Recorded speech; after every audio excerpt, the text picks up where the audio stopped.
ఒళ్ళంతా టాటూలు వేసుకుని చూద్దాం రండి. పూర్తి వివరాలకు చదవండి రేపటి సాక్షి దినపత్రిక. కడప జిల్లా వైఎస్ఆర్సీపీ అధ్యక్షులుగా నియమితులైన మాజీ ఎమ్మెల్యే రవీంద్రనాథ్ రెడ్డిని కడపలో ఘనంగా సత్కరించారు. వైఎస్ఆర్సీపీ ఎస్సీసీలు జిల్లా అధ్యక్షుడు వినోద్ కుమార్ ఆధ్వర్యంలో సన్మానం జరిగింది. రవీంద్రనాథ్ రెడ్డి సారథ్యంలో రాబోయే ప్రతి ఎన్నికలలో వైఎస్ఆర్సీపీ జెండాను ఎగురవేసేలా కృషి చేయాలని వినోద్ కుమార్ పిలుపునిచ్చారు.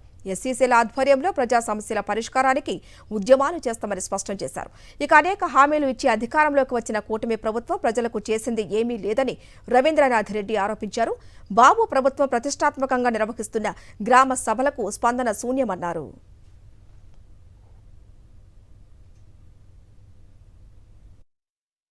తెలుగుదేశం పార్టీ ఏమిచ్చింది అంటే,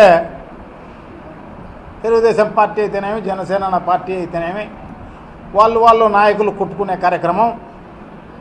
ఇంకేదైనా బ్యాలెన్స్ ఏదన్నా ఉంటే వైఎస్ఆర్ కాంగ్రెస్ పార్టీకి సపోర్ట్ చేసిన నాయకులకు ప్రజలను ఇబ్బందులు చేసే కార్యక్రమం, వాళ్ళపైన దౌర్జన్యాలు చేసే కార్యక్రమం, వాళ్ళను అరెస్ట్ చేసే కార్యక్రమం అంతా కూడా జరుగుతున్న పరిస్థితి మనందరికీ తెలిసిన విషయమే.